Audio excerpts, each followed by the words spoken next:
on reste au Sénégal, on va faire le point au lendemain des commémorations du 80e anniversaire du massacre de Thiaroye et de la reconnaissance de la France de ce massacre. On retrouve tout de suite à Dakar Karfa Diallo, fondateur et directeur de l'association internationale Mémoire et Partage et conseiller régional de la Nouvelle-Aquitaine. Merci beaucoup d'être avec nous ce soir. Alors, je le disais, Karfa Diallo, la France a reconnu, par le biais d'une lettre envoyée par Emmanuel Macron à son homologue sénégalais, le massacre de Thiaroye. Est-ce que la forme était à la hauteur de l'événement pour le Sénégal ? Il faut dire que depuis quelques jours, le Sénégal est dans une ferveur exceptionnelle, une ferveur jamais vue, une ferveur autour d'un travail de mémoire, d'un travail de réparation. C'est vrai que les médias ont fait part de cette lettre présentée comme étant une lettre de reconnaissance du massacre de Thiaroye, une lettre d'Emmanuel Macron.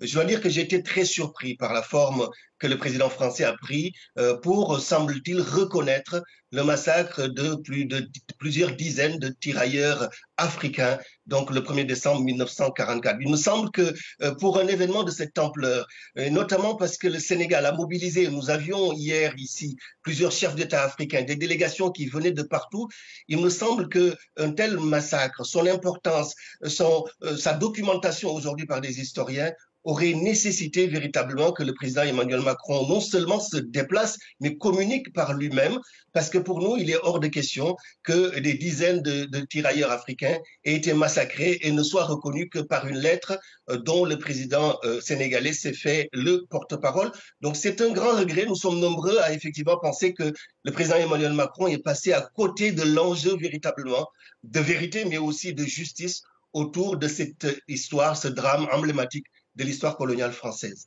Alors une reconnaissance qui intervient alors qu'en juillet dernier, l'État français déclarait mort pour la France 6 soldats parmi les tirailleurs fusillés par leur propre officier français. Pourquoi cette première étape avant la reconnaissance ?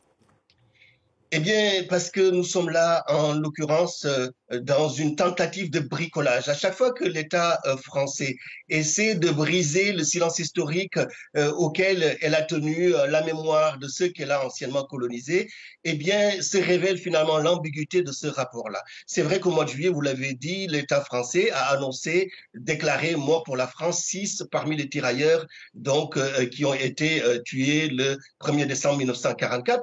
Un choix d'ailleurs d'un nombre de tirailleurs dont nous ne savons pas véritablement les raisons ou les causes, mais cet acte-là était important. Ça, c'est un acte effectivement qui vient faire une brèche dans le mensonge d'État que la France a maintenu pendant 80 ans. Cette brèche, il faudrait l'ouvrir davantage et notamment ce 1er décembre aurait dû être l'occasion pour le président français non seulement de reconnaître par lui-même en venant à Dakar, en disant de façon haute et forte que ce crime a été commis au nom de la France et que la France est prête à réparer, mais encore moins, effectivement, l'État français a été absent. Et donc, quelque part, nous avons la crainte d'un rendez-vous de nouveau manqué, un rendez-vous manqué alors qu'il me semble qu'aujourd'hui, toutes les conditions sont réunies pour que véritablement vérité soit faite, lumière soit faite, mais aussi justice pour les descendants que nous sommes.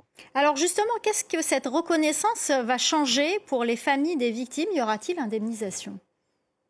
Alors, c'est cela tout l'enjeu, chère Myriam, de cette histoire-là, puisque vous le savez, depuis maintenant quelques mois, nous travaillons à mobiliser la société française justement pour sortir de ce domaine présidentiel qui permet finalement au président Emmanuel Macron de faire ce qu'il veut. Nous avons mobilisé aujourd'hui plus de 130 parlementaires français. On a plus de 3000 personnes aujourd'hui qui ont signé une pétition demandant l'installation d'une commission d'enquête parlementaire. D'ailleurs, cette résolution a été déposée exactement le 30 novembre sur le bureau de l'Assemblée nationale. Aujourd'hui, c'est 150 députés français qui le défendent. Eh bien, pour nous, c'est cela qui est important parce que finalement, les 6 tirailleurs qui ont été décidés de façon totalement arbitraire.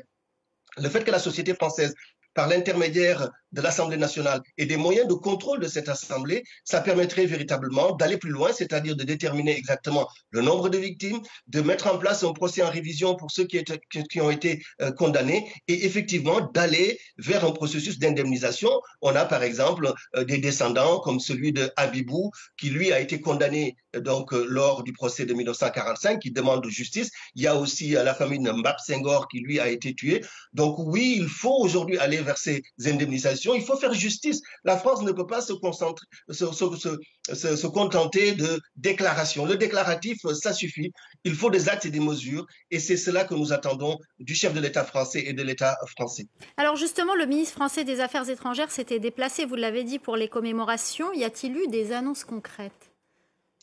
Écoutez, je dois avouer que j'étais très surpris, voire très déçu par le discours du ministre des Affaires étrangères. Il me semble que c'est un discours qui n'était absolument pas à la hauteur. Alors, quelque part, je me suis dit peut-être que le ministre des Affaires étrangères, une fois à Dakar, lorsqu'il se rendra compte de cette ferveur, pourrait un peu corriger l'acte manqué d'Emmanuel Macron, qui a préféré envoyer une lettre. Mais je dois avouer ma déception. Aucune mesure n'a été annoncée par Jean-Noël Barrot au nom de la France.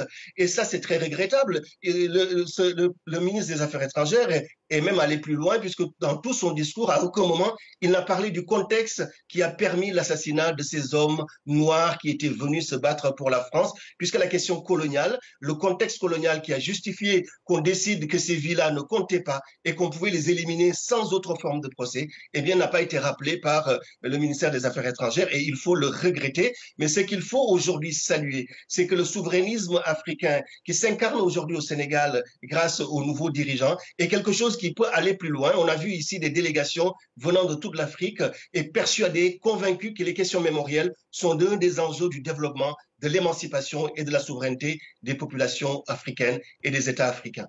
Merci beaucoup, Karfa Diallo, fondateur et directeur de l'Association internationale Mémoire et Partage, conseiller régional de la Nouvelle-Aquitaine. Et j'avais oublié de le dire, descendant de tirailleurs sénégalais. Merci infiniment d'avoir répondu à nos questions. Merci à vous.